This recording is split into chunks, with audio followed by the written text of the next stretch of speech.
DGP Jacob തോമസിനെ രൂക്ഷമായി വിമർശിച്ച് മുഖ്യമന്ത്രി. ജേക്കബ് തോമസിന്റെ നടപടികൾ സർക്കാരിനെ പ്രതിക്കൂട്ടിലാക്കി. സ്ഥാനമാറ്റം തീരുമാനിച്ചത് മന്ത്രിസഭ. അടൂർ പോളിടെക്നിക്കിലെ ആഘോഷങ്ങളുടെ പേരിൽ DGP ഇറക്കിയ സർക്കുലർ ജനജീവിതത്തെ ബാധിച്ചു. ഫ്ളാറ്റുകൾക്ക് പെർമിറ്റ് നിഷേധിച്ചത് യുക്തിയില്ലാതെയെന്നും മുഖ്യമന്ത്രി. സംസ്ഥാന കോൺഗ്രസിലെ ഗ്രൂപ്പ് തർക്കം ഹൈക്കമാൻഡിന് മുന്നിലേക്ക്. ഉമ്മൻചാണ്ടിയും VM സുധീരനും സോണിയാഗാന്ധിയെ കാണും.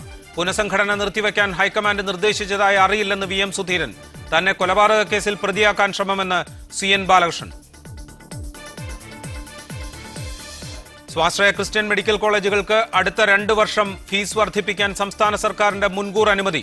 ഓരോ വർഷവും 1.5 ലക്ഷത്തോളം രൂപ വീതം വർദ്ധിപ്പിക്കാം. വർധന മെറിറ്റ് സീറ്റിലും ബാധകം. ന്യൂനപക്ഷ പദവിയുള്ള സ്വാശ്രയ മെഡിക്കൽ കോളേജുകളോട് മുഖ്യമന്ത്രി തുല്യനീതി കാട്ടുന്നില്ലെന്ന് MES. സ്വയംഭരണം നടപ്പാക്കിയതോടെ എറണാകുളം മഹാരാജാസ് കോളേജിൽ ജാതി വിവേചനമെന്ന് പരാതി. പ്രായപരിധി ചൂണ്ടിക്കാട്ടി ദലിത് പിന്നോക്ക വിദ്യാർത്ഥികൾക്ക് ബിരുദ പ്രവേശം നിഷേധിച്ചു. നടപടി പുതിയ നിയമങ്ങളുടെ പശ്ചാത്തലത്തിൽ മാനേജ്മെന്റ്. കോളേജിൽ വിദ്യാർത്ഥി സമരം തുടരുന്നു. പാലയിൽ സിസ്റ്റർ അമല കൊല്ലപ്പെട്ട രാത്രിയിൽ ജനാലക്കരികിൽ ഒരാളെ കണ്ടുവെന്ന് കന്യാസ്ത്രീയുടെ മൊഴി. അമലയുടെ കൊലപാതകി എന്ന പേരിൽ മാഹിയിൽ കീഴടങ്ങിയ നാസർ പ്രതിയല്ലെന്ന് പോലീസ്. മാനസികാസ്വാസ്ഥ്യമുള്ള ഇയാൾ കൊല നടക്കുമ്പോൾ കോയമ്പത്തൂരായിരുന്നുവെന്ന് സ്ഥിരീകരണം.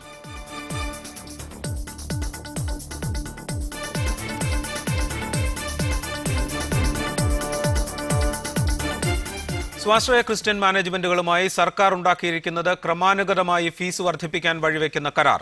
3 അധ്യയന വർഷത്തേക്ക് ആയി ഒപ്പിട്ട കരാർ ഓരോ വർഷവും ഫീസ് വർധന വരുത്താൻ മാനേജ്മെന്റുകൾക്ക് അവസരം നൽകുന്നു. പുതിയ സർക്കാർ നിലവിൽ വന്നാലും ഇപ്പോഴത്തെ കരാർ തുടരും. മാനേജ്മെന്റുകളുമായി ഉണ്ടാക്കിയ കരാറിന്റെ പകർപ്പ് മീഡിയ വണ്ണിന്. Media one exclusive. മെറിറ്റ് അടിസ്ഥാനത്തിൽ സീറ്റ് ലഭിക്കുന്നവർക്കും 4 ലക്ഷം രൂപ ഫീസ് നൽകാനായാലേ ക്രിസ്ത്യൻ മാനേജ്മെന്റുകൾക്ക് കീഴിലുള്ള സ്വാശ്രയ മെഡിക്കൽ കോളേജുകളിൽ ഇത്തവണ പ്രവേശം ലഭിക്കൂ. ഫലത്തിൽ ഇത് മെറിറ്റ് അട്ടിമറിക്കുന്നതിന് തുല്യമാണ്. മെറിറ്റ് സീറ്റിൽ കുറഞ്ഞ ഫീസ് എന്ന തത്വമാണ് ഇതോടെ ഇല്ലാതായത്. മറ്റു മാനേജ്മെന്റുകളുമായി സർക്കാർ കരാറിൽ ഏർപ്പെടാതിരിക്കാനും ഇതാണ് കാരണം. അതിനിടെയാണ് ഫീസ് ഓരോ വർഷവും വർദ്ധിപ്പിക്കാൻ സർക്കാർ മാനേജ്മെന്റുകൾക്ക് അവസരം നൽകുന്നത്. ക്രിസ്ത്യൻ മാനേജ്മെന്റുകളുമായി ഇപ്പോൾ ഒപ്പിട്ടിരിക്കുന്ന കരാർ 3 അധ്യയന വർഷത്തേക്കാണ്. അതും ക്രമാനുഗതമായ ഫീസ് വർധനയോടെ.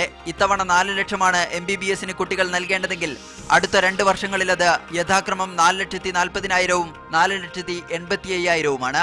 കരാറിന്റെ പകർപ്പ് ഇത് വ്യക്തമാക്കുന്നു. BDS കോഴ്സിനും ഇതുപോലെ തന്നെയാണ് ധാരണ. പുതിയ സർക്കാർ നിലവിൽ വന്നാലും കരാർ കാലാവധി തുടരുന്നതിനാൽ ക്രിസ്ത്യൻ മാനേജ്മെന്റുകളുടെ പ്രവേശ നടപടിയിൽ ഇടപെടാനാകില്ല. മെറിറ്റ് അട്ടിമറിക്കപ്പെടുന്നതോടൊപ്പം വർഷം തോറും ഫീസ് വർദ്ധിപ്പിക്കാനുള്ള അവസരമാണ് മാനേജ്മെന്റുകൾക്ക് ഇതിലൂടെ ലഭിക്കുന്നത്. PP Jaseem, media one, Thiruvananthapuram. ഈ വിഷയത്തിൽ പ്രതികരിക്കാൻ ഡോക്ടർ മുജീബ് MES ഭാരവാഹി, അദ്ദേഹം കോഴിക്കോട് ബ്യൂറോയിലുണ്ട്. ഒപ്പം M ഷാജർ ഖാൻ, പൊതുവിദ്യാഭ്യാസ പ്രവർത്തകൻ, അദ്ദേഹം തിരുവനന്തപുരം സ്റ്റുഡിയോയിലുണ്ട്. Lali Vincent, Congress KPCC vice president, അവരെ ടെലിഫോൺ ലൈനിൽ പ്രതീക്ഷിക്കുന്നു. KK രാഗേഷ് MP CPM നേതാവ്, അദ്ദേഹത്തെയും ടെലിഫോൺ ലൈനിൽ പ്രതീക്ഷിക്കുന്നു. ആദ്യം ഷാജർ ഖാനിലേക്ക്. ഷാജർ ഖാൻ, ഇപ്പോൾ സർക്കാർ ന്യൂനപക്ഷ പദവിയുള്ള കോളേജുകളുടെ കാര്യത്തിൽ തന്നെ 2 നിലപാട് സ്വീകരിച്ചിരിക്കുന്നു. ഇതേത് വിധത്തിലാണ് മെറിറ്റിനെ അട്ടിമറിക്കുന്നത്?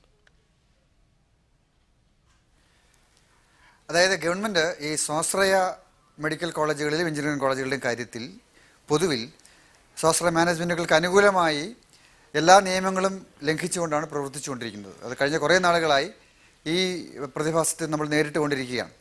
ഇപ്പോൾ ഇന്ന് മീഡിയ വൺ പുറത്തുവിട്ട പുതിയ ഈ കരാറിൻ്റെ ഡീറ്റെയിൽസിലൂടെ കടന്നു പോകുമ്പം 5 മെഡിക്കൽ കോളേജുകളായി ക്രിസ്ത്യൻ മാനേജ്മെൻറ്റ് അസോസിയേഷൻ്റെ ഫെഡറേഷൻ്റെ 5 മെഡിക്കൽ കോളേജുകളുമായി ഉണ്ടാക്കിയ ഈ കരാർ വാസ്തവത്തിൽ നിയമസാധ്യതയില്ലാത്തതാണ്. കാരണം ഇത് സമ്പൂർണ്ണമായി മെറിറ്റ് അട്ടിമറിച്ചുകൊണ്ട് എല്ലാ കുട്ടികളും മെറിറ്റോ മാനേജ്മെൻറ്റോ എന്നുള്ള വ്യത്യാസമില്ലാതെ 4 ലക്ഷം, 4 ലക്ഷം, 5 ലക്ഷം ഇങ്ങനെ ഈ കണക്കിൽ ഓരോ വർഷവും വരുന്ന വർഷങ്ങളിലും ഫീസ് കൊടുക്കണം എന്ന് പറഞ്ഞൊരു കരാർ ഉണ്ടാക്കി വെച്ചിരിക്കുകയാണ്. അപ്പോൾ ഇത് അടിസ്ഥാനത്തിലാണ് ഈ കരാർ ഉണ്ടാക്കാൻ പറ്റുന്നത്? കാരണം fee regulatory commission justice James committee ഇവിടെയുണ്ട്.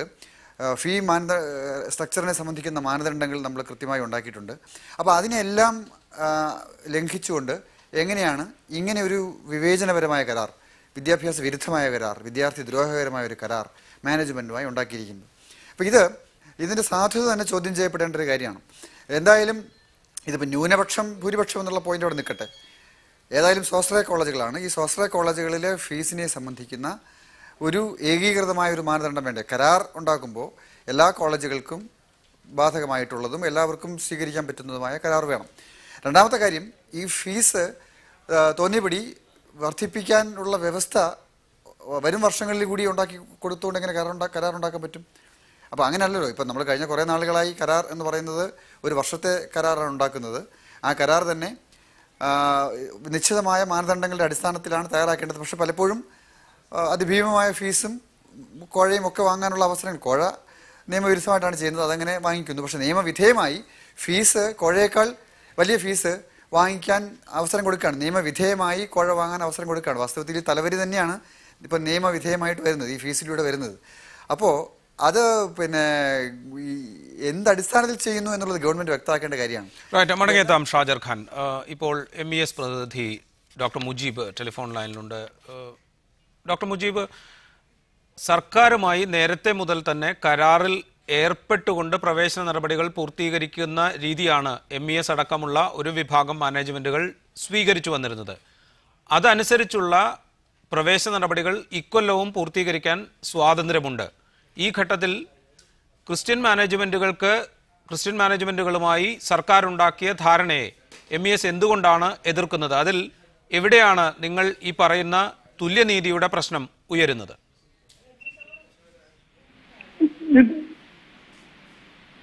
ഇത് തീർച്ചയായിട്ടും ഒരു വിവേചനമാണ് കാണുന്നത്.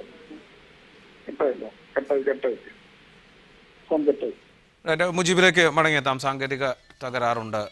ഒരിക്കൽ കൂടി ഷാജർ ഖാനിലേക്ക്. ഷാജർ ഖാൻ, ഇവിടെ ഈ രണ്ട് മാനേജ്മെന്റുകളുടെ കാര്യത്തിലും രണ്ട് രീതി അവലംബിക്കുന്നു എന്നതേ ഉള്ളൂ.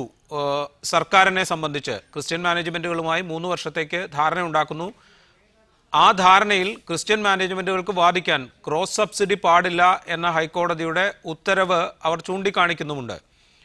മറിച്ച് ഇപ്പുറത്ത് മറ്റൊരു ധാരണ ഉണ്ടാക്കുന്നു. പക്ഷേ രണ്ട് കൂട്ടർക്കും ലാഭകരമായി വിദ്യാഭ്യാസ സ്ഥാപനങ്ങൾ മുന്നോട്ട് കൊണ്ടുപോകാൻ പാകത്തിൽ സർക്കാർ നടപടികൾ മുന്നോട്ട് കൊണ്ടുപോകുന്നു എന്നത് മാത്രമല്ലേ ഉള്ളൂ? അതെ, ഇപ്പോൾ ഇവിടെ പ്രശ്നം നമ്മളിപ്പോൾ വിദ്യാർത്ഥികളുടെ പക്ഷത്തു നിന്ന് ചിന്തിക്കുമ്പോൾ, ജനങ്ങളുടെ പക്ഷത്തു നിന്ന് ചിന്തിക്കുമ്പം, ഈ കോളേജുകളിൽ, സ്വാശ്രയ കോളേജുകളിൽ അമിതമായി വിദ്യാർത്ഥികളിൽ നിന്ന് ഫീസ് ഈടാക്കാൻ അവസരമുണ്ടാക്കി കൊടുക്കുന്നു. അത് ഇപ്പോൾ മുസ്ലിം മാനേജ്മെൻറ്റുകളോടും ക്രിസ്ത്യൻ മാനേജ്മെൻറ്റുകളോടും വ്യത്യസ്തമായ സമീപനം സ്വീകരിച്ചിരിക്കുന്നു എന്നൊരു പോയിന്റ് MES ഉന്നയിച്ചിട്ടുണ്ട്. പക്ഷേ വേറൊരു പോയിന്റും ഉണ്ട്. ഇപ്പം MESനെ സംബന്ധിച്ച് വേറൊരു വിവാദം ഉണ്ടായിട്ടുണ്ടല്ലോ. അവർ കോഴ വാങ്ങിച്ചുകൊണ്ട് അഡ്മിഷൻ നടത്തുന്നു എന്ന് പറഞ്ഞൊരു വിവാദമുണ്ട്. അതവിടെ നിൽക്കട്ടെ.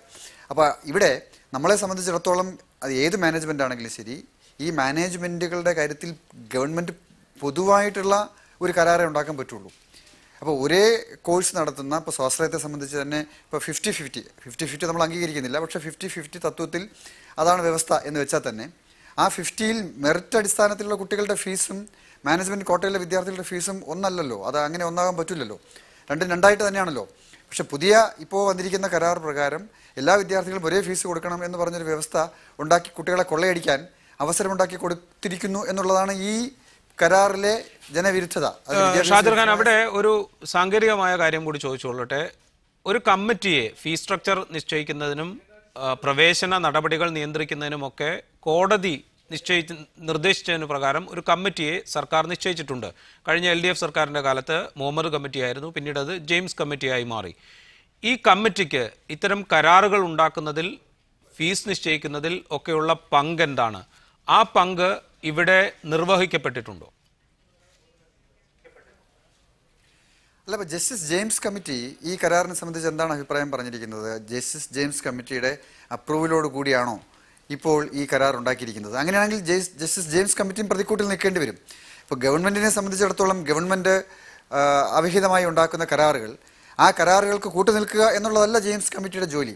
ജെയിംസ് കമ്മിറ്റിയെ സംബന്ധിച്ചിടത്തോളം ഇപ്പം 3 ലക്ഷം 4 ലക്ഷം രൂപ കുട്ടികളുടെ മെഡിക്കൽ സീറ്റിന് ഫീസ് ഉണ്ടാക്കി കൊടുക്കാൻ വേണ്ടിയിട്ട് നിലകൊള്ളുക എന്നുള്ളതാണോ ജെയിംസ് കമ്മിറ്റിയുടെ ദൗത്യം എന്ന് പറയുന്നത്? അല്ലല്ലോ.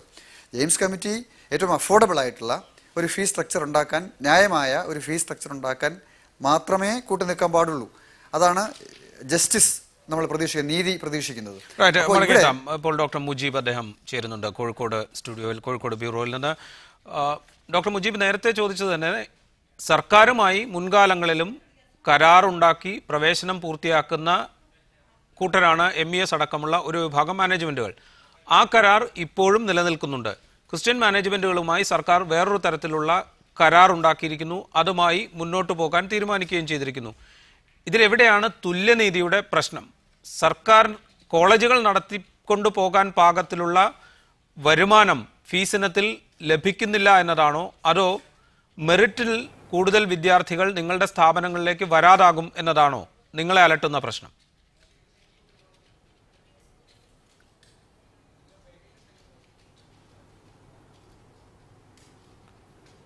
ഇതിൽ നമുക്ക് രണ്ട് പ്രശ്നമുണ്ട് സത്യത്തിൽ.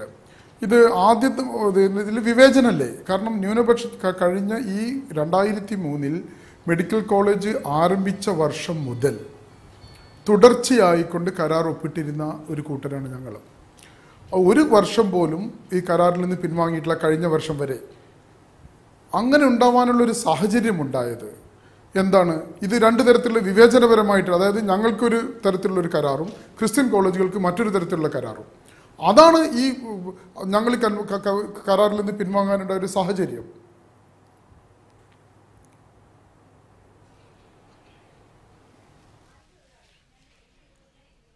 ഡോക്ടർ മുജീബ്, താങ്കൾക്ക് തുടരാം. ഞാൻ നേരത്തെ പറഞ്ഞതുപോലെ ഈ രണ്ട് ന്യൂനപക്ഷം അവകാശമുള്ള മുഴുവൻ കോളേജുകൾക്കും ക്രോസ് സബ്സിഡി പാടില്ല എന്നും ഒരേ തരത്തിലുള്ള കോളേജ് ഒരേ തരത്തിലുള്ള ഫീസ് വാങ്ങിക്കാമെന്നുമുള്ള ഒരു പ്രോബ്ലം ഉണ്ടല്ലോ. കേൾക്കുന്നില്ല. താങ്കൾ പറയുന്നത് എനിക്ക് കേൾക്കാം. ഇതൊരു ടെക്നിക്.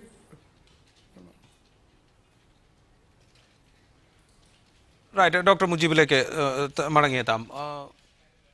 ഷാജർ ഖാനിലേക്ക് ഒരിക്കൽ കൂടി. ഷാജർ ഖാൻ, ഇവിടെ ഡോക്ടർ മുജീബ് പറയുന്നത് ഈ വിവിധ മാനേജ്മെന്റുകളുമായി ഉണ്ടാക്കുന്ന കരാറിലെ വിവേചനത്തെക്കുറിച്ചാണ്.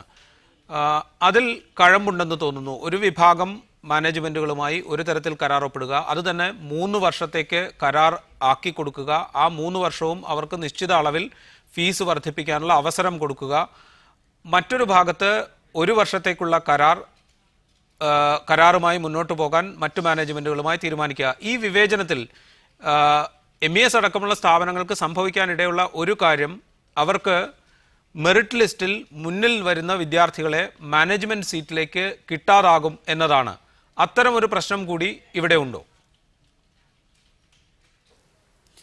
അല്ല, തീർച്ചയായിട്ടും ഉണ്ട്. ഈ കച്ചവടത്തിൽ ലാഭനഷ്ടങ്ങളുടെ പ്രശ്നമുണ്ടല്ലോ. അപ്പോൾ അതിൽ വ്യത്യസ്തമായ കരാറുകൾ ഉണ്ടാക്കുമ്പോൾ ചില മാനേജ്മെൻറ്റുകൾക്ക് കൂടുതൽ കൊള്ളയടിക്കാൻ അല്ലെങ്കിൽ കൂടുതൽ ലാഭം ഉണ്ടാക്കാൻ അവസരം ഉണ്ടാകുന്നു, ചിലർക്ക് അത്രയും ഉണ്ടാകുന്നില്ല. ആ ഒരു അടിസ്ഥാനത്തിലാണ് MES പറയുന്നതെങ്കിൽ നമുക്കതിനോട് മാനേജ്മെൻറ്റുകൾ തമ്മിലുള്ള ലാഭവിഹിതത്തിലെ നഷ്ടക്കണക്കുകളുടെ ഒരു പ്രശ്നത്തെ സംബന്ധിക്കുന്ന ഒരു വിഷയം മാത്രമേ ആകുന്നുള്ളൂ. പക്ഷേ തീർച്ചയായിട്ടും ഗവൺമെൻറ്റിൻ്റെ ഭാഗത്ത് ചിന്തിക്കുമ്പം അങ്ങനെ എന്തിനാണ് വ്യത്യസ്തമായ കരാറുകൾ, തികച്ചും അടിസ്ഥാനപരമായി തന്നെ വ്യത്യസ്തമെന്ന് തോന്നിക്കുന്ന കരാറുകൾ ഗവൺമെൻറ് ഉണ്ടാക്കുന്നത്? അപ്പോൾ മാനദണ്ഡങ്ങൾ പാലിക്കപ്പെടുന്നില്ല. ഇവിടുത്തെ പ്രശ്നം, ഒരു ഗവൺമെൻറ് ഈ ഒരു പ്രൊഫഷണൽ കോഴ്സിനെ സംബന്ധിച്ചിടത്തോളം ആ കോഴ്സിലെ അതിന് ഇരകളായി വരുന്ന വിദ്യാർത്ഥികളാണ്. ഇപ്പം മാനേജ്മെൻറ്റ് ഏതുമായാലും അതിൻ്റെ കഷ്ടനഷ്ടങ്ങൾ ആത്യന്തികമായി അനുഭവിക്കേണ്ടി വരുന്നത് വിദ്യാർത്ഥികളാണ്.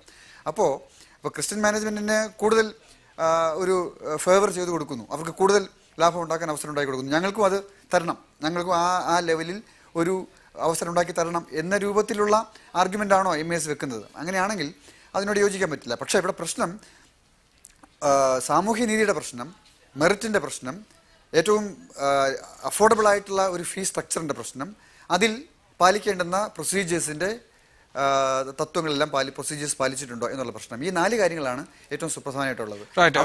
ഡോക്ടർ മുജീബിലേക്ക് KK രാഗേഷ് MP CPM നേതാവ്, അദ്ദേഹം കൂടി ടെലിഫോൺ ലൈനിലുണ്ട്. അദ്ദേഹത്തിലേക്ക് മടങ്ങിയെത്താം.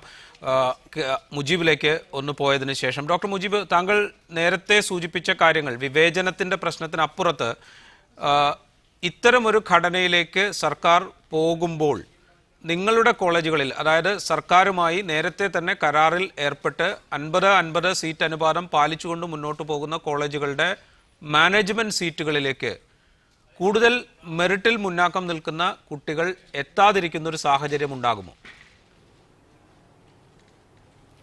അത്തരമൊരു സാഹചര്യം ഉണ്ടാകുന്നത് തീർച്ചയാണ്. കാരണം വളരെ മാനേജ്മെന്റ് സീറ്റിൽ വളരെ ഉയർന്ന ഫീസായിരിക്കും. ഞങ്ങളുടെ സീറ്റുകൾ ഏകദേശം 8 ലക്ഷത്തോളം ഫീസ് വാങ്ങിക്കേണ്ടി വരും മാനേജ്മെന്റിൽ. അപ്പോൾ ഏറ്റവും കുറഞ്ഞ കുട്ടികളായിരിക്കും അവിടെ വരുന്നത്. അതിനും അപ്പുറം ഇത്തരം ഒരു കരാർ ഉണ്ടാക്കുമ്പോൾ സത്യത്തിൽ ഇങ്ങനെ ഒരു കരാർ ഉണ്ടാക്കേണ്ട ആവശ്യം സർക്കാരിനില്ല.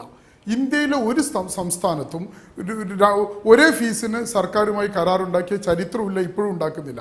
കാരണം എന്താണെന്ന് വെച്ച് കഴിഞ്ഞാൽ അതിന് കരാറിൻ്റെ ആവശ്യമില്ല. കരാർ ഉണ്ടാക്കുന്നത് ക്രോസ് സബ്സിഡി ആവശ്യം വരുമ്പോഴാണ് കരാർ ഉണ്ടാക്കുന്നത്. അതായത് ഒരു ഭാഗത്തിൽ നിന്ന് കൂടുതൽ ഫീസും പാവപ്പെട്ട പിന്നോക്കം നിൽക്കുന്ന വിദ്യാർത്ഥികൾക്ക് മെറിറ്റ് സീറ്റിൽ കുറഞ്ഞ ഫീസും ഉണ്ടാകുമ്പോഴാണ് കരാറിൻ്റെ ആവശ്യം വരുന്നുള്ളൂ. അല്ലെങ്കിൽ ഒരു കരാറിൻ്റെ ആവശ്യമേ ഇല്ല. ഇത്തരം ഒരു കരാർ ഉണ്ടാക്കിക്കൊണ്ട് ആളുകളുടെ കണ്ണിൽ പൊടിയിടുകയാണ് സർക്കാർ ചെയ്യുന്നത്. അതുകൊണ്ട് ക്രിസ്ത്യൻ മാനേജ്മെന്റുമായി കരാറുണ്ട്, മറ്റുള്ളവരുമായി കരാറില്ല. കരാറുണ്ടാക്കിയ ക്രിസ്ത്യൻ മാനേജ്മെന്റുകൾ വളരെ പുണ്യവാളന്മാരായി മെറിറ്റ് സീറ്റിലാണ് അഡ്മിഷൻ നടത്തുന്നത്. മറ്റവന്മാരൊക്കെ കള്ളവന്മാരും കച്ചവടക്കാരുമാണ് എന്നുള്ളൊരു ധാരണയാണ് ഇവിടെ പരത്തുന്നത്. ഇത് പൊളിക്കുക എന്ന ഇത്തരം ഒരു ചർച്ച ഇത് സംഘടിപ്പിക്കുക എന്ന് ഇതിന്റെ ഭാഗമായിക്കൊണ്ടാണ് MES ഇപ്രാവശ്യം കരാറിൽ നിന്ന് പിൻവാങ്ങിയത്. MESന് കഴിഞ്ഞ 13 വർഷമായിട്ട്, അതിനു മുന്നേ എഞ്ചിനീയറിംഗ് ഏകസാശ്രയ MES എഞ്ചിനീയറിംഗ് കോളായിരുന്ന കാലം തൊട്ട് 50-50 ഫിലോസഫി പാലിക്കുകയും ഏകദേശം 50% സീറ്റിൽ വളരെ 25,000 മുതൽ 1 ലക്ഷം വരെ രൂപ ഫീസ് കൊടുത്ത് കുട്ടികളെ പഠിപ്പിച്ചുകൊണ്ടിരുന്നതാണ്. പക്ഷെ ഞങ്ങൾ ഇതിനു മുന്നുള്ള കാലഘട്ടങ്ങളിൽ ക്രിസ്ത്യൻ ഫെഡറേഷൻ കോളേജുകൾ കരാർ ഒപ്പിടാണ്ട് മുഴുവൻ സീറ്റുകൾ അഡ്മിഷൻ ലഭ്യമാക്കിയിരുന്നു. അന്ന് കാലഘട്ടത്തിൽ പോലും ന്യൂനപക്ഷം അവകാശം ഉണ്ടായിട്ട് പോലും ന്യൂനപക്ഷത്തിന്റെ അത്തരം അവകാശങ്ങൾ വേണ്ട എന്ന് വെച്ചുകൊണ്ട് 50% സീറ്റിൽ പാവപ്പെട്ട വിദ്യാർത്ഥികൾ 25,000 രൂപക്കും 1 ലക്ഷത്തിനും പഠിപ്പിച്ച ചരിത്രമാണ് ഞങ്ങൾക്കുള്ളത്. അത് മാറാനുണ്ടായ ഏക കാരണം സർക്കാർ കാണിക്കുന്ന വളരെ വൃത്തികെട്ട ഈ വിവേചനം കൊണ്ട് മാത്രമാണ്. ഇത് എന്തുകൊണ്ട് ഞങ്ങൾക്ക് ന്യൂനപക്ഷ അവകാശം ഒരാൾക്ക് മാത്രമുള്ളതല്ലല്ലോ. ഇത് തുടർന്ന് കഴിഞ്ഞാൽ ബാക്കി എല്ലാ കോളേജുകളും അവിടെ പോകും. ഞങ്ങൾക്ക് വേണ്ടത് കേരളത്തിലെ മുഴുവൻ സ്ഥാപനങ്ങളും സ്വാശ്രയ മേഖലയിലെ മുഴുവൻ സ്ഥാപനങ്ങളും 50-50 പാലിച്ചുകൊണ്ട് 50% സീറ്റിൽ കുറഞ്ഞ ഫീസിൽ കുട്ടികളെ പഠിപ്പിക്കുകയും 50% സീറ്റിൽ കുറച്ചുകൂടി ഉയർന്ന് മാനേജ്മെന്റ് കോളേജ് നടത്തിക്കൊണ്ടുപോകുന്ന രൂപത്തിലുള്ള ഫീസ് നൽകുകയും ചെയ്യുന്ന ഒരു സാഹചര്യം മുഴുവൻ കോളേജുകളിലും വേണം.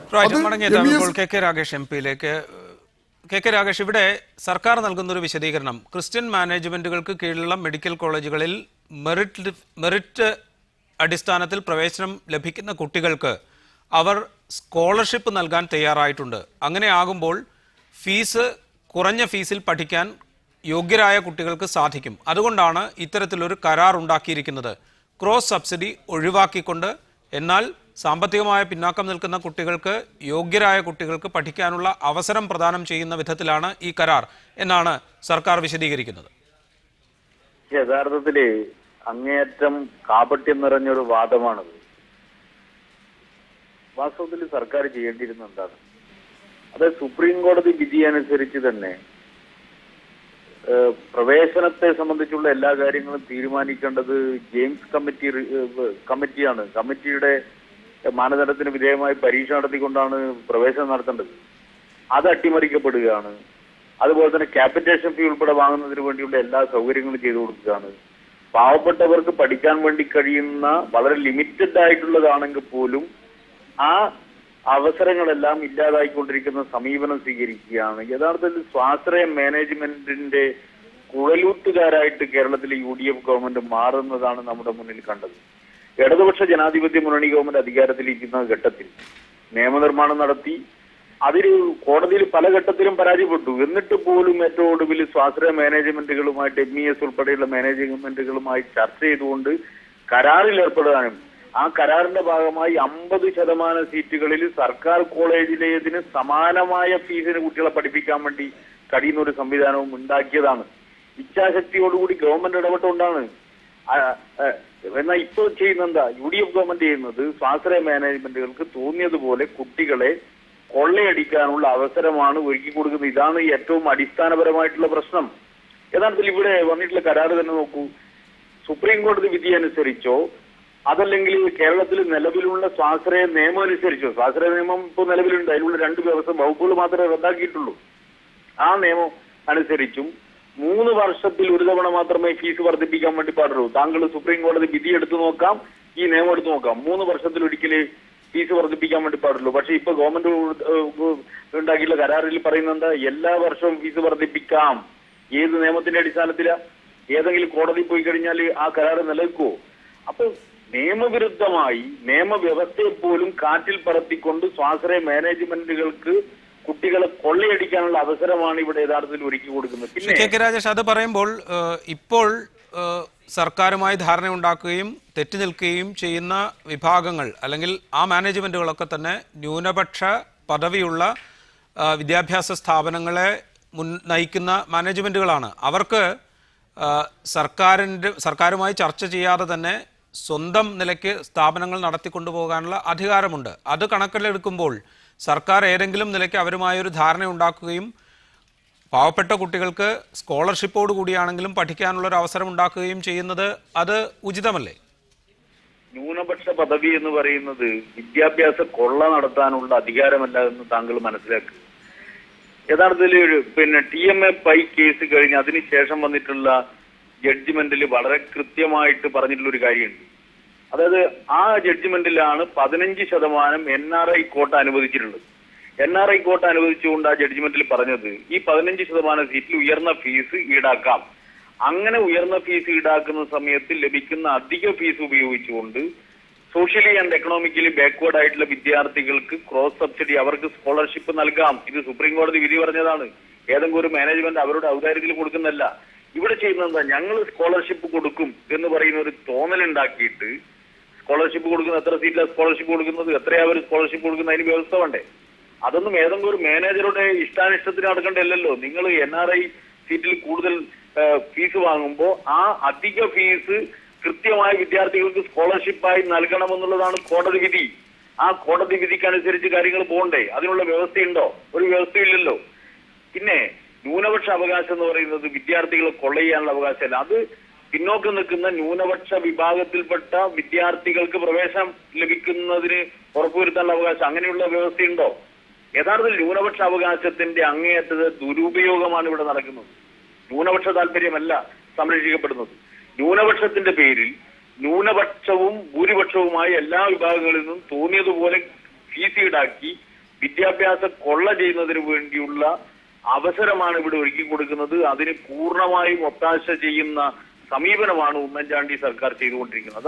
മടങ്ങിയെത്താം രാകേഷ്. ഡോക്ടർ മുജീബ്, UDF സർക്കാർ അധികാരമേറ്റതിന് ശേഷം ഉണ്ടാക്കിയ കരാറുകൾ അല്ലെങ്കിൽ അതിനുശേഷം നടത്തിയ ചർച്ചകളിലൊക്കെ ഇത്തരത്തിൽ പ്രശ്നങ്ങൾ അന്ന് തന്നെ ഉന്നയിക്കപ്പെട്ടിരുന്നു. 2ാം വർഷം ഉണ്ടാക്കിയ കരാർ, അതിൽ നിന്ന് ക്രിസ്ത്യൻ മാനേജ്മെന്റുകളുടെ കീഴിലുള്ള മെഡിക്കൽ കോളേജുകൾ മാറി നിന്നത്, ഒരു വിഭാഗം സർക്കാരുമായി കരാറുണ്ടാക്കിയത്, ഇങ്ങനെ ഈ കരാറുകളുടെ കാര്യത്തിലൊക്കെ UDF സർക്കാരിൻ്റെ കാലത്ത് പല പ്രശ്നങ്ങളും ഉന്നയിക്കപ്പെട്ടിരുന്നു. അത് അന്ന് തന്നെ കാര്യക്ഷമമായി ഉന്നയിച്ച് പ്രശ്നപരിഹാരം കാണുന്നതിൽ MES അടക്കമുള്ള മാനേജ്മെന്റുകൾക്ക് പരാജയം സംഭവിച്ചിട്ടുണ്ടോ?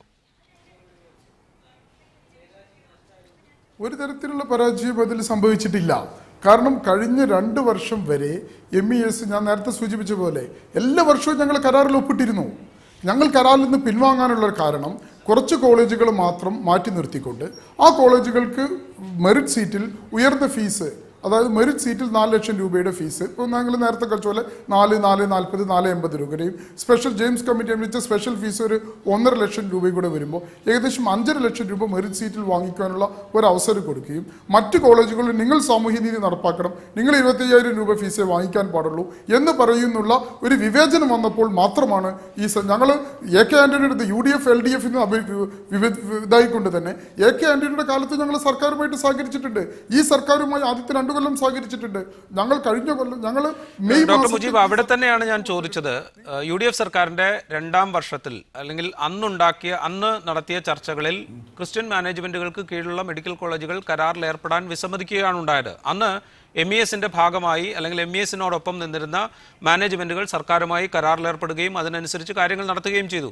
പിന്നീട് ഈ പക്ഷത്ത് നിന്നിരുന്ന 2 മാനേജ്മെന്റ് കോളേജുകൾ ഇവിടെ നിന്ന് മാറി സ്വതന്ത്രമായി അഡ്മിഷൻ നടത്താൻ തീരുമാനിക്കുന്ന ഒരു ഘട്ടമുണ്ടായി. അതായത് ഇക്കാര്യങ്ങളിലൊന്നും ഒരു ഏകീകൃതമായ സമീപനം അന്ന് തന്നെ ഉണ്ടായിരുന്നില്ല.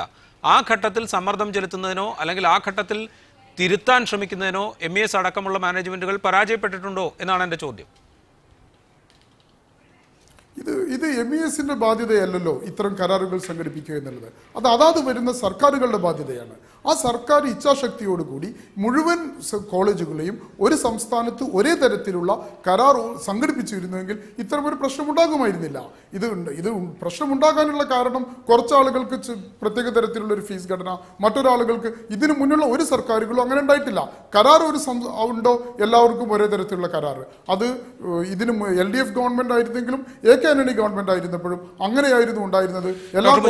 ഇപ്പോൾ ജോസഫ് വാഴക്കൻ MLA കോൺഗ്രസ് നേതാവ്, അദ്ദേഹം ടെലിഫോൺ ലൈനിലുണ്ട്. ശ്രീ ജോസഫ് വാഴക്കൻ, ഇതൊരു വലിയ വിവേചനമാണ് എന്ന ആക്ഷേപമാണ് ശക്തമായി വരുന്നത്. ക്രിസ്ത്യൻ മാനേജ്മെന്റുകൾക്ക് കീഴിലുള്ള കോളേജുകൾക്ക് ഒരു രീതി, മറ്റ് മാനേജ്മെന്റുകൾക്ക് വേറൊരു രീതി. എന്തുകൊണ്ടിത്? ഏത് കമ്മിറ്റിയുടെ ശുപാർശ പ്രകാരം, എന്തടിസ്ഥാനത്തിൽ സർക്കാർ ഇങ്ങനെ ഒരു തീരുമാനമെടുത്തു എന്നതിലൊരു വിശദീകരണം വേണം എന്ന ആവശ്യം ശക്തമായി വരുന്നു. അതേ ധാരണ ഏത് ഏത് മാനേജ്മെന്റിനും വെക്കാമെന്ന് എനിക്ക് തോന്നുന്നു. കാരണം അത് സുപ്രീം കോടതിയുടെ ഒരു വിധിയുടെ അടിസ്ഥാനത്തിൽ വർഷങ്ങളായിട്ട് അവര് ആ ഒരു ഉറച്ച നിലപാടെടുത്തതിനെ തുടർന്നാണ് നിയമപരമായി സുപ്രീം കോടതിയുടെ നിയമപരമായ പിൻബലവും അവർക്കുണ്ടായിരുന്നു. കാരണം ക്രോസ് സബ്സിഡി യഥാർത്ഥത്തിൽ സുപ്രീം കോടതി നിരോധിച്ചിരിക്കുന്നതാണ്. അത് പറ്റില്ല എന്നുള്ളത് സുപ്രീം കോടതി പലതവണ പറഞ്ഞിട്ടുള്ളതാണ്. അതിന്റെ അടിസ്ഥാനത്തിൽ ആർക്ക് വേണമെങ്കിലും അതേ ഫീസിൽ പഠിപ്പിക്കാം. പക്ഷേ അത് ഈ നിലപാട് ഇവർക്കും വേണമെങ്കിൽ എടുക്കാവുന്നതാണ് എന്റെ അഭിപ്രായം. ന്യൂനപക്ഷങ്ങളുടെ അവകാശങ്ങൾക്ക് ന്യൂനപക്ഷ സംരക്ഷണമുള്ള കോളേജുകൾക്ക് അതേ നിലപാട് സ്വീകരിക്കാൻ ആർക്ക് വേണമെങ്കിലും കഴിയും. പക്ഷേ ഇവിടെ അതല്ല പ്രശ്നം. ഇവിടെ പലപ്പോഴും പല പല മെഡിക്കൽ കോളേജുകളും ചെയ്തുകൊണ്ടിരിക്കുന്നത് ഇവരൊക്കെ ഫീസ് പറയാറില്ല. 70 കോടി 70 ലക്ഷം 80 ലക്ഷം 1 കോടി എന്ന് പറഞ്ഞുകൊണ്ട് ടോട്ടൽ 4 വർഷത്തെ ഫീസും അതുപോലെ തന്നെ ക്യാപിറ്റേഷൻ ഫീയും എല്ലാം കൂടെ കൂടിയ ഒരു തുകയാണ് മൊത്തത്തിൽ പറയുന്നത്. ഇവിടാണ് അഭിപ്രായ വ്യത്യാസമുള്ളത്. ന്യൂനപക്ഷങ്ങളുടെ ഇത് ജെയിംസ് കമ്പറ്റിക്ക് നോക്കാനുള്ള അവകാശമുണ്ട്. ന്യൂനപക്ഷങ്ങളുടെ അവകാശങ്ങളുള്ള ന്യൂനപക്ഷത്തിന് സംരക്ഷണമുള്ള കോളേജുകളിൽ ന്യൂനപക്ഷങ്ങൾക്കും സീനിയോറിറ്റിയുടെ മെറിറ്റിന്റെ അടിസ്ഥാനത്തിൽ മെറിറ്റിന്റെ പ്രയോറിറ്റി ബേസിൽ കൊടുക്കേണ്ടതായിട്ടുണ്ട്. ഇതൊക്കെ ലംഘിച്ചാൽ തീർച്ചയായിട്ടും ജെയിംസ് കമ്മിറ്റികളിൽ ഇടപെടാൻ കഴിയും. അപ്പോൾ നമ്മളെ ഒരു സൗകര്യാർത്ഥം മാത്രം ന്യൂനപക്ഷ സംരക്ഷണവും അതിന്റെ സംവിധാനങ്ങളോ അനുഭവിക്കുന്നതോടൊപ്പം അത് ആ ന്യൂനപക്ഷത്തിൽ പെട്ടിട്ടുള്ളവർക്കും ആ സംരക്ഷണം ഉറപ്പുവരുത്തുക എന്നുള്ളത് ഈ കോളേജ് നടത്തുന്നവരുടെ ബാധ്യതയാണ്. മേൽനോട്ടം നയിക്കുന്ന ജെയിംസ് കമ്മിറ്റിയുടെയും ബാധ്യതയാണ്. ഇതിന് അനുമതി കൊടുക്കുന്ന ഈ ന്യൂനപക്ഷ വിദ്യാഭ്യാസ സമിതിയുടെയും ഒക്കെ ഉത്തരവാദിത്തമാണ് എന്നാണ്. ജോസഫ് വാഴക്കൻ, 2 കാര്യങ്ങൾ. ഒന്ന്, എന്തുകൊണ്ടാണ് അങ്ങനെയെങ്കിൽ ഇതാണ് ഇക്കുറി സർക്കാർ മുന്നോട്ട് വെക്കുന്ന ഫോർമുല അല്ലെങ്കിൽ കരാർ, 3 വർഷത്തേക്കാണ് കരാർ, ഇങ്ങനെയൊക്കെ ഫീസ് വർധന നിങ്ങൾക്ക് സാധ്യമാകും എന്നൊരു നിർദ്ദേശം മറ്റു മാനേജ്മെന്റുകളുടെ മുൻപാകെ സർക്കാർ വയ്ക്കാതിരുന്നത്? ക്രിസ്ത്യൻ മാനേജ്മെന്റുകളുമായി മാത്രം ഇത്തരം ഒരു കരാർ ഒപ്പിടാനുണ്ടായ സാഹചര്യം എന്താണ്? ഒന്ന്. രണ്ടാമത്, താങ്കൾ സൂചിപ്പിച്ചു ഈ മാനേജ്മെന്റുകളൊക്കെ എല്ലാ ഫീസും ചേർത്ത് ക്യാപിറ്റേഷൻ ഫീയും ചേർത്ത് 70 ലക്ഷം 80 ലക്ഷം 1 കോടി എന്ന രീതിയിലൊക്കെ മെഡിക്കൽ സീറ്റുകളുടെ കാര്യത്തിൽ തീരുമാനമെടുക്കുകയാണ് എന്ന് പറയുന്നു. ഇത് സർക്കാർ തന്നെ ഇടപെട്ട് നിയന്ത്രിക്കേണ്ടതല്ലേ? അതിന്റെ നിയന്ത്രണമാണ് ഇപ്പൊ നടക്കുന്നത്. ആ നിയന്ത്രണത്തിന്റെ ഭാഗമായിട്ട് ഇപ്പോൾ കാര്യങ്ങൾ വരുന്നത്. എന്റെ അഭിപ്രായത്തിൽ ഇപ്പൊ ഏത് മാനേജ്മെന്റ് ആണെങ്കിലും ഇപ്പൊ 4.5 ലക്ഷമാണ് എല്ലാവർക്കും ഒരേ ഫീസ്. അവിടെ കുറെ കുട്ടികൾ എല്ലാ കുട്ടികൾക്കും മാനേജ്മെന്റ് ആണെങ്കിലും മെറിറ്റ് ആണെങ്കിലും എല്ലാവർക്കും ഒരേ ഫീസ് വെച്ചുകൊണ്ട് സുപ്രീം കോടതി വിധിയുടെ അടിസ്ഥാനത്തിൽ സ്ഥാപനം പ്രവർത്തിച്ചാൽ ആ 4.5 ലക്ഷത്തിൽ കൂടുതൽ ഒരു നയാ പൈസ വാങ്ങിയിട്ടുണ്ടെങ്കിൽ അതിന്മേൽ ഇടപെടാനുള്ള അവകാശമുണ്ട്. അതിന്മേലുള്ള നടപടി എടുക്കാൻ അവകാശം ജെയിംസ് കമ്മിറ്റിക്കുണ്ട്. ഈ എല്ലാ ബോഡികൾക്കും കോടതികൾക്കും എല്ലാം ഉണ്ട്. അതിലൊരു നയാ പൈസ ഒരു ക്യാപിറ്റേഷൻ എന്തെങ്കിലും നടക്കുന്നുണ്ടെങ്കിൽ ഇവിടെ സംഭവിക്കുന്നു. നമ്മൾ ഇവിടെ ഈ വാദങ്ങളൊക്കെ നടക്കുന്ന ഒരു പ്രധാനപ്പെട്ട കാര്യം 4.5 ലക്ഷം രൂപ ഫീസ് എല്ലാവർക്കും എന്ന് പറഞ്ഞു കഴിഞ്ഞാൽ ആ ഫീസിനുള്ള രസീത് ആ കോളേജിൽ നിന്ന് കിട്ടിയാൽ അത് പ്രൊഡ്യൂസ് ചെയ്താൽ ഏത് ബാങ്കിൽ നിന്നും അവിടെ പഠിക്കുന്ന കുട്ടികൾക്ക് ലോൺ കിട്ടും. ആ കുട്ടികൾക്ക് അവിടെ പഠിക്കാൻ കഴിയും. അതേസമയം അത് ഗവൺമെന്റുമായി ഒത്തുവച്ചിരിക്കുന്ന കോളേജുകളിൽ മാനേജ്മെന്റ് കോട്ടായിട്ട് ഇത് തന്നെയാണ്. ഞാൻ ഈ പറഞ്ഞതുപോലെയുള്ള വിലപേശലുകളും ബാർഗൈനിങ്ങും ലേലംവിളി അവിടെ നടക്കുന്നുണ്ട്. അവിടെ ഗവൺമെന്റിന് കൊടുക്കുന്ന ഫീസ് ആ സീറ്റുകളിൽ മാത്രം കുറഞ്ഞ ഫീസും മാനേജ്മെന്റ് സീറ്റുകളിലൊക്കെ 60 ലക്ഷം 70 ലക്ഷത്തിന്റെയാണ് നടന്നുകൊണ്ടിരിക്കുന്നത്. അതില്ല എന്ന് ഞാൻ പറയുന്നില്ല. തീർച്ചയായിട്ടും അത് തന്നെ സംഭവിച്ചുകൊണ്ടിരിക്കുന്നുണ്ട്. ജോസഫ് വാഴക്കൻ, ഒരു കാര്യം കൂടി താങ്കളോട് ചോദിക്കട്ടെ. ഇപ്പോൾ ക്രിസ്ത്യൻ മാനേജ്മെന്റുകളുമായി ഉണ്ടാക്കിയ ധാരണയനുസരിച്ച് അവർ സ്കോളർഷിപ്പ് ലഭ്യമാക്കി മെറിറ്റ് അടിസ്ഥാനത്തിൽ പ്രവേശനം നേടുന്ന സാമ്പത്തികമായി പിന്നാക്കം നിൽക്കുന്ന കുട്ടികൾക്ക് പഠിക്കാൻ അവസരമുണ്ടാക്കും എന്ന് പറഞ്ഞിട്ടുണ്ട്. അത് നടപ്പാകും എന്ന പ്രതീക്ഷ അല്ലെങ്കിൽ അത് നടപ്പാക്കപ്പെടും എന്ന തീരുമാനം അത് സർക്കാരിനുണ്ടോ? അത് ഏതാണ്ട് 5% മുതൽ പിന്നെ അതിന് മേലോട്ടുള്ള കുട്ടികൾക്ക്, പാവപ്പെട്ട കുട്ടികൾക്ക്, ബിപിയിൽപ്പെട്ട കുട്ടികൾക്ക് ഈ പറയുന്ന ആനുകൂല്യം അവിടെ കിട്ടുന്നുണ്ട്. അത് ജെയിംസ് കമ്മിറ്റി അത് നോക്കുന്നുമുണ്ട്. അത് ഏതാണ്ട് അവരുടേതായ രീതിയിൽ കൊടുക്കുന്നുമുണ്ട്. ഇത് ഞാനിത് സത്യസന്ധമായിട്ടാണ് പറയുന്നത്. ഞാൻ അവർക്കെതിരായിട്ടുള്ള വളരെ ശക്തമായ നിലപാടുകൾ കാണിച്ചിട്ടുള്ള ആളുകളാണ് ഇവരുടെ പല കാര്യങ്ങളും. പക്ഷെ ഇപ്പോൾ ഞാൻ പറയുന്നു, അവിടെ 4.5 ലക്ഷം രൂപയിൽ കൂടുതൽ ഒരു നയാ പൈസ അവർ ക്യാപിറ്റേഷൻ ഫീ ആയി വാങ്ങിയിട്ടുണ്ടായെങ്കിൽ ആ സമയത്ത് അതിനെ എതിർക്കാൻ ഈ ഗവൺമെന്റ് ഉണ്ടാവണം, രാഷ്ട്രീയ പാർട്ടി എന്നുള്ള എന്റെ പാർട്ടി ഉണ്ടാകും, ഒരു വ്യക്തി എന്നുള്ള ഞാനും ഉണ്ടാകും എന്ന് അറിയിക്കാൻ ആഗ്രഹിക്കും. ഒരു പൈസ വാങ്ങും. ഡോക്ടർ മുജീബ്, ഇവിടെ ഏത് മാനേജ്മെന്റുമായും ഇത്തരം ഒരു ധാരണയ്ക്ക് അല്ലെങ്കിൽ ഇത്തരം ഒരു കരാറിന് സർക്കാർ സന്നദ്ധമാണ് എന്നാണ് ജോസഫ് വാഴക്കൻ പറഞ്ഞു വെച്ചത്. അതിലേക്ക് MES അടക്കമുള്ള മാനേജ്മെന്റുകൾക്ക് പ്രവേശിക്കുന്നതിന് എന്താണ് തടസ്സം? ഇത്തരം ഒരു കരാറിന് ഒരു മാനേജ്മെന്റ് തയ്യാറല്ലാമെന്ന് മുഖ്യമന്ത്രി ഞങ്ങളോട് നേരിട്ട് പറഞ്ഞിട്ടുള്ളതാണ്. ഈ കരാർ ഇവർക്ക് മാത്രമേ ബാധകമുള്ളൂ എന്ന് പറഞ്ഞിട്ടുള്ളതാണ്. ഞങ്ങൾ കഴിഞ്ഞ ആഴ്ച പോലും മുഖ്യമന്ത്രി ഒരു ചർച്ചയ്ക്ക് വിളിച്ചിരുന്നു, ഒരു 10 ദിവസം മുമ്പ്. അന്ന് പോലും ഞങ്ങളിത് ആവശ്യപ്പെട്ടതാണ്. അപ്പോൾ പറഞ്ഞ് അത് ഓൾമോസ്റ്റ് അഡ്മിഷൻ കഴിഞ്ഞ സമയത്താണ്. ഈ സമയത്ത് നമുക്ക് ഒന്നും ചെയ്യാൻ കഴിയാത്തൊരു കാലം. അത് അവർ പറഞ്ഞത് അത് കുറേ കാലങ്ങളായിട്ട് അവർ അഗ്രിമെൻറ്റിൽ വെക്കാതിരുന്ന ഒരു കൂട്ടരാണ്. അവരെ ഇതിലോട്ട് അട്രാക്റ്റ് ചെയ്യുന്നതിന് വേണ്ടി ഞങ്ങൾ ഇങ്ങനൊരു കരാർ അവർക്കുണ്ടാക്കിയത്. അപ്പോൾ ഞങ്ങൾ അത് വിവേചനമാണ്.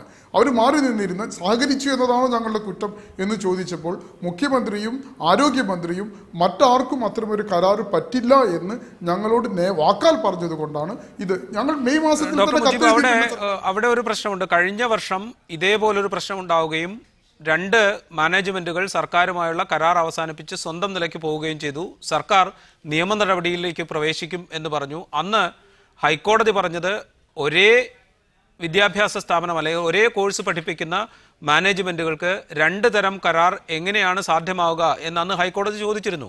സ്വാഭാവികമായിട്ടും MES അടക്കമുള്ള മാനേജ്മെന്റുകൾക്ക് ഇക്കാര്യം കോടതിയിൽ ചോദ്യം ചെയ്യാവുന്നതല്ലേ? കരാറുകൾക്ക് വ്യത്യസ്തമായ കരാറുകൾ സ്ഥാപിക്കുന്നതിന് സുപ്രീം കോടതി ഒരു വിധിയുണ്ട്. അതുകൊണ്ട് അത് സർക്കാരിന് നിയമപരമായിട്ട് സർക്കാരിന് അത് സ്ഥാപിക്കും. പക്ഷെ അതിൽ വിവേചനം ഉണ്ടാകും. അതാണ് അതിലെ പ്രശ്നം. കോടതി ഈ കരാറുകൾ എന്ന് പറയുന്നത് കോടതികൾക്കും നിയമങ്ങൾക്കും അപ്പുറമായിട്ട് ക്രോസ് സബ്സിഡി ആക്കുന്നതിന് വേണ്ടി ഉണ്ടാക്കുന്ന ഒരു കാര്യമാണ് കരാറ്. അപ്പോൾ കരാർ ഇത് കോടതിയിൽ കൂടെ വരേണ്ടതല്ല. നമ്മുടെ സാമൂഹ്യ പ്രതിബദ്ധത, സർക്കാരിൻ്റെ ഇച്ഛാശക്തിയോടുകൂടി പാവപ്പെട്ട കുട്ടികൾക്ക് പഠിക്കുവാനുള്ള ഒരവസരം സൃഷ്ടിക്കുക. ഇത് നേരത്തെ ഇവിടെ സ്കോളർഷിപ്പിനെ കുറിച്ചൊക്കെ വലിയ സംസാരിച്ചിരുന്നു. ഇപ്പോൾ ഈ വർഷം തന്നെ ഒരു അനാഥ കുട്ടിയെ മുഴുവൻ ഫീസുകൾ പഠിപ്പിച്ചുകൊണ്ട് MES പഠിപ്പിക്കുന്നുണ്ട്. പക്ഷെ അതൊന്നും ഞങ്ങൾ ഒരു സ്ഥലത്ത് പോലും ഞങ്ങൾ ഈ ചർച്ചയിലാണ് ഞാൻ ആദ്യമായിട്ട് അത് പറയുന്നത്. ഒരു 3000 രൂപ മാസം അങ്ങോട്ട് സ്കോളർഷിപ്പ് കൊടുത്ത് ആ കുട്ടിയുടെ മുഴുവൻ ഫീസ് ഏറ്റെടുത്തുകൊണ്ട് MES MBBS-നും BDS-നും പഠിപ്പിക്കുന്നുണ്ട്. അതോടത്തെ ഫീസ് സ്ട്രക്ചർ നോക്കുകയാണെങ്കിൽ ഏകദേശം 60 ലക്ഷം രൂപയുടെ സ്കോളർഷിപ്പാണ് ആ കുട്ടിക്ക് നമ്മൾ കൊടുക്കുന്നത്. ഞങ്ങൾ എവിടെയും അത് പറഞ്ഞിട്ടില്ല. ഇപ്പോൾ ജോസഫ് വാഴക്കൻ ഈ സ്കോളർഷിപ്പിനെ കുറിച്ച് പറഞ്ഞപ്പോഴും ഞാനിവിടെ പറഞ്ഞു എന്നേ ഉള്ളൂ അത്തരം ഒരു കാര്യം. അപ്പോൾ ഇങ്ങനെ ജോസഫ് വാഴക്കൻ പറയുണ്ടായി 4.5 ലക്ഷത്തിൽ രൂപത്തിൽ കൂടുതൽ ഒരു പൈസ ഫീസ് അവർ വാങ്ങിക്കുന്നുണ്ടെങ്കിൽ ഞങ്ങൾ അതിന് ഈ 4.5 ലക്ഷം രൂപ വാങ്ങിക്കുന്നതാണ് ഇവിടുത്തെ പ്രശ്നം. ശരിക്കും എല്ലായിടത്തും ഒരേമാതിരി ഫീസ് വാങ്ങിക്കുക എന്നതാണ് ഈ സർക്കാരിൻ്റെ നയമെങ്കിൽ. കാരണം IIM-ലും IIT-ലും ഒക്കെ ഉയർന്ന ഫീസ് കൊടുത്തിട്ടാണ് എല്ലാ കുട്ടികളും പഠിപ്പിക്കുന്നത്. അതാണ് ഈ സർക്കാരിൻ്റെ നയമെങ്കിൽ അത് എല്ലാവർക്കും ബാധകമാക്കണം. അല്ല, ഈ സർക്കാരിൻ്റെ നയം 2 തരത്തിലുള്ള പാവപ്പെട്ട കുട്ടികൾക്ക് കുറഞ്ഞ ഫീസ്, മറ്റവർക്ക് ഉയർന്ന ഫീസ് ആണെങ്കിൽ എല്ലാവർക്കും അത് നടപ്പിലാക്കണം. അതാണ് MES മുന്നോട്ട് വെക്കുന്ന ആശയം. റൈറ്റ്. ഷാജിർ ഖാൻ, അവസാനമായി ഇക്കാര്യത്തിൽ നിയമപരമായി കരാറുകളുടെ കാര്യത്തിൽ, അതായത് സ്വാശ്രയ മാനേജ്മെന്റുകളും സർക്കാരും തമ്മിൽ ഉണ്ടാക്കുന്നത് കോടതിക്ക് പുറത്തുള്ള ചില ധാരണകൾ മാത്രമാണ്. അതുകൊണ്ട് ഇത് നിയമപരമായി ചോദ്യം ചെയ്യാൻ സാധിക്കില്ല. ആ ഘട്ടത്തിൽ ഈ വിവേചനം എന്ന് പറയുന്ന ആരോപണം അല്ലെങ്കിൽ വിവേചനം എന്ന ആരോപണം അത് സ്ഥായിയായി നിലനിൽക്കും. അതിൻ്റെ ആഘാതം അത് സാമ്പത്തികമായാലും കോളേജിലേക്ക് നല്ല വിദ്യാർത്ഥികൾ വരുന്നില്ല, അത് കോളേജിൻ്റെ പഠന നിലവാരത്തെ ബാധിക്കുന്നു എന്നതാണെങ്കിൽ ദീർഘകാലത്തിലും ഈ സർക്കാരുമായി മുൻകാലത്ത് തന്നെ കരാറിലേർപ്പെട്ട മാനേജ്മെന്റുകൾക്ക് കീഴിലുള്ള കോളേജുകളെ ദോഷകരമായി ബാധിക്കില്ലേ?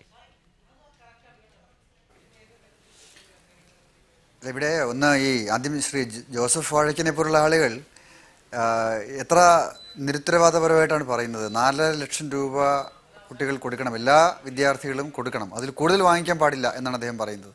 അത് മാനേജ്മെൻറ്റിൻ്റെ ആവശ്യകതയും ആർഗ്യുമെൻറ്റുമാണ്. അത് അപ്പടി സ്വീകരിച്ച് അവരുമായി കരാറുണ്ടാക്കി അതിനവസരം ഉണ്ടാക്കി കൊടുത്തിട്ട് വന്നിരിക്കുകയാണ് ഈ ഗവൺമെൻറ്. അപ്പോൾ യാതൊരു മനസാക്ഷിയില്ലാതെ പറയുകയാണ് 4.5 ലക്ഷം രൂപ കൊടുക്കണമെന്നൊക്കെ പറഞ്ഞിരിക്കുകയാണ്. അപ്പോൾ അത് സമ്പൂർണ്ണമായി മെറിറ്റ് അട്ടിമറിക്കുന്ന ഒരു സമ്പ്രദായമല്ലേ അങ്ങനെ പറയുന്നത്. അപ്പോൾ ഈ ക്രോസ് സബ്സിഡിയുടെ കാര്യം നിൽക്കട്ടെ, കോടതി മാനേജ്മെൻറ്റുകൾക്ക് അനുകൂലമായി ചില വിധികൾ പുറപ്പെടുവിച്ചിട്ടുണ്ട്. ആ വിധികൾക്കെതിരായ കൗണ്ടർ വിധികൾ വന്നിട്ടുണ്ട്. ഇതെല്ലാം നിലവിലുണ്ട്. ആ നിയമയുദ്ധം തുടരുകയാണ്. പക്ഷേ ഇവിടെ കേരളത്തിലെ പ്രശ്നം, കേരളത്തിൽ ഈ വിദ്യാഭ്യാസ കച്ചവടം നടത്തുന്നതിന് വ്യത്യസ്തമായ മുഖംമൂടികൾ അണിയുന്നു. ന്യൂനപക്ഷ പദവി അതിൻ്റെ ഒരു മറ മാത്രമാണ്, നമുക്കറിയാം. ന്യൂനപക്ഷ പദവി ഉണ്ടെങ്കിലും ഇല്ലെങ്കിലും ഈ കോളേജുകൾ, സ്വാശ്രയ കോളേജുകൾ നടന്നുകൊണ്ടിരിക്കുന്നത് പരമാവധി കൊള്ളയടിക്കാനുള്ള അവസരം സൃഷ്ടിക്കുക എന്നുള്ളതാണ്. അതിന് ഒത്താശ ചെയ്തു കൊടുക്കുകയാണ് ഇപ്പോൾ ശ്രീ വി എസ് ശിവകുമാർ ഉൾപ്പെടെയുള്ള മന്ത്രിമാർ. ഈ ഗവൺമെൻറ്, UDF ഗവൺമെൻറ്റും അതെ, കഴിഞ്ഞ LDF ഗവൺമെൻറ്റും അതെ, വ്യത്യസ്തമായിട്ടൊന്നും ചെയ്തിട്ടില്ല. അപ്പോൾ ഈ മറ ഉപയോഗിച്ചുകൊണ്ട് ഇങ്ങനെ വിദ്യാർത്ഥികളെ കൊള്ളയടിക്കാൻ ഈ മാനേജ്മെൻറ്റുകൾക്ക്, വ്യത്യസ്ത രൂപങ്ങളിൽ ഭാവങ്ങളിൽ പ്രവർത്തിക്കുന്ന ഈ മാനേജ്മെൻറ്റുകൾക്ക് കൂടുതൽ അവസരങ്ങൾ തുറന്നു കൊടുക്കപ്പെടുന്നു എന്നതാണ് നമ്മൾ അഡ്രസ്സ് ചെയ്യേണ്ടുന്ന പ്രധാനപ്പെട്ട പ്രശ്നം. അപ്പോൾ ഇത് എല്ലാ മാനദണ്ഡങ്ങളും ലംഘിച്ചുകൊണ്ട് മുന്നോട്ട് പോകുന്നു. അവിടെ ഫീസ് നിശ്ചയിക്കുന്നതിന് കമ്മിറ്റിയുണ്ട്, മാനദണ്ഡങ്ങളുണ്ട്. ആ വ്യവസ്ഥകളെല്ലാം അട്ടിമറിക്കപ്പെട്ടിരിക്കുന്നു. അവിടെ സംവരണ നിയമങ്ങൾ അട്ടിമറിക്കപ്പെട്ടിരിക്കുന്നു. എന്നിട്ട് 1-2 കുട്ടികൾക്ക് അവിടെ ഇത് ഭിക്ഷ കൊടുത്തു എന്നാണ് പറയുന്നത്. അങ്ങനെ ഭിക്ഷ ഇവിടെ നമ്മൾ ആരുടെയും ആവശ്യമല്ല. MESനെ സംബന്ധിച്ചിടത്തോളവും അതാണ് അവർ ഉയർത്തി കാണിക്കുന്ന ഒരു മേന്മയായിട്ട് പറയുന്നത്. പക്ഷെ അതാണോ ഇപ്പം MES ഉൾപ്പെടെയുള്ള മാനേജ്മെൻറ്റുകൾക്കെതിരെ ഉയർന്നു വന്നിട്ടുള്ള ക്രിസ്ത്യൻ മാനേജ്മെൻറ്റുകൾക്കെതിരെ അതിനേക്കാൾ ഗുരുതരമായ ആരോപണങ്ങളുണ്ട്. ആരോപണങ്ങളല്ല, വസ്തുതകളുണ്ട്. MESനെതിരെയുമുണ്ട്, എല്ലാ മാനേജ്മെൻറ്റുകൾക്കെതിരെയുമുണ്ട്. അപ്പോൾ അവിടെ വിദ്യാഭ്യാസം എവിടെ? ഏത് നീതിയാണ് ഇവിടെ കുട്ടികൾക്ക് കിട്ടുക? നീതിയില്ലല്ലോ. സമ്പൂർണ്ണമായി നീതിയുടെ കഴുത്തറുത്തുകൊണ്ടാണ് മുന്നോട്ട് പോകുന്നത്. അപ്പോൾ അതുകൊണ്ട് ഈ 4 ലക്ഷം, 5 ലക്ഷം, 3 ലക്ഷം എന്നൊക്കെയുള്ള ഇതെല്ലാ ഫീസ് സ്ട്രക്ചർ മാറ്റേണ്ടിയിരിക്കുന്നു. അഫോർഡബിൾ ആയിട്ടുള്ള ഒരു ഫീസ് സ്ട്രക്ചർ ഉണ്ടാവണം. മുജീബിലേക്ക് ഒരിക്കൽ കൂടി പോകേണ്ടി വന്നിരിക്കുന്നു. മുജീബ്, ഈ താങ്കൾ പറഞ്ഞതനുസരിച്ചാണെങ്കിൽ ഇപ്പോൾ സർക്കാർ ഉണ്ടാക്കിയിരിക്കുന്ന കരാർ അത് ക്രിസ്ത്യൻ മാനേജ്മെൻറ്റുകളുമായുള്ളത് അത് നിലനിൽക്കും. താങ്കളുടെ നേതൃത്വത്തിൽ അല്ലെങ്കിൽ MESന്റെ നേതൃത്വത്തിലൊക്കെ നടക്കുന്ന മാനേജ്മെൻറ്റുകൾ സ്വന്തം നിലയ്ക്ക് പ്രവേശം നടത്തി അങ്ങനെ മുന്നോട്ട് പോകും. ഇതൊരു വ്യവസ്ഥയില്ലാതെ അല്ലെങ്കിൽ തോന്നുന്നവർക്ക് തോന്നുന്ന വ്യവസ്ഥ എന്ന രീതിയിലുള്ളൊരു സമ്പ്രദായമായി തുടരും. അങ്ങനെയല്ല. ഇത് സർക്കാർ ഇച്ഛാശക്തിയോടുകൂടി മുഴുവൻ കോളേജുകൾക്കും ഒരേ തരത്തിലുള്ള ഒരു നയം ഉണ്ടാക്കത്തിടത്തോളം കാലം ഉണ്ടാക്കാത്തത് കൊണ്ടാണ് അങ്ങനെ ഒരു പ്രശ്നം ഉണ്ടാക്കുന്നത്. അപ്പോൾ ഇവരെ എല്ലാവരെയും ഒരുമിച്ച് വിളിച്ചിരുത്തിക്കൊണ്ട് ഒരേ തരത്തിലുള്ള ഒരു നയം രൂപീകരിച്ചുകൊണ്ട് എങ്ങനെ വേണമെന്ന് അത് സർക്കാരും ഇവിടുത്തെ മുഖ്യമന്ത്രിയും ആരോഗ്യമന്ത്രിയും എല്ലാവരെയും കൂടെ ഒരുമിച്ച്, ഇത് മീറ്റിംഗ് പലപ്പോഴും 2 ആൾക്കാരെ വിളിക്കും. ക്രിസ്ത്യൻ ഫെഡറേഷൻ ഒരു മീറ്റിംഗ്, മറ്റുള്ളവർക്ക് മറ്റൊരു മീറ്റിംഗ്, അങ്ങനെയാണ് മീറ്റിംഗിൽ ചർച്ചകൾ പോലും സംഘടിപ്പിക്കപ്പെടുന്നത്. അത് മാറ്റി നിർത്തിക്കൊണ്ട് എല്ലാവരെയും കൂടെ ഒരുമിച്ചിരുത്തിക്കൊണ്ട് എല്ലാവർക്കും സ്വീകാര്യമായ ഒരു തരത്തിലുള്ള ഒരു സ്വാശ്രയ നയം രൂപീകരിക്കട്ടെ. അങ്ങനെ വന്നു കഴിഞ്ഞാൽ ഇവിടെ ഒരു പ്രശ്നം. കാരണം ഇത് 10-13 വർഷമായിട്ട് കാരണം ഇങ്ങനെയുള്ള 2 തരം കരാറുകൾ ഇവിടെ ചരിത്രത്തിൽ ഉണ്ടായിട്ടില്ല. അതുകൊണ്ടാണ് അത് ചില്ലറ പ്രശ്നങ്ങളൊക്കെ ഉണ്ടാകുമായിരുന്നെങ്കിലും ഇങ്ങനെ വ്യാപകമായി പല തട്ടുകളിലായിട്ട് കോളേജുകൾ മാറ്റി നിർത്തിക്കൊണ്ട്, അപ്പോൾ അത് ഒരുമിച്ച് എല്ലാവരെയും കൂടെ ഒരുമിച്ചിരുത്തിക്കൊണ്ട് ഒരേ തരത്തിലുള്ള ഒരു കരാർ രൂപീകരിക്കുവാൻ സത്യത്തിൽ കഴിയും. വളരെയധികം നന്ദി ഡോക്ടർ മുജീബ്. ഒപ്പം ഷാജർ ഖാൻ, KK രാഗേഷ് MP, ഒപ്പം ജോസഫ് വാഴക്കൻ MLA ചർച്ചയിൽ പങ്കെടുത്തതിന്. സ്പെഷ്യൽ എഡിഷൻ പൂർണ്ണമാകുന്നു. Good night.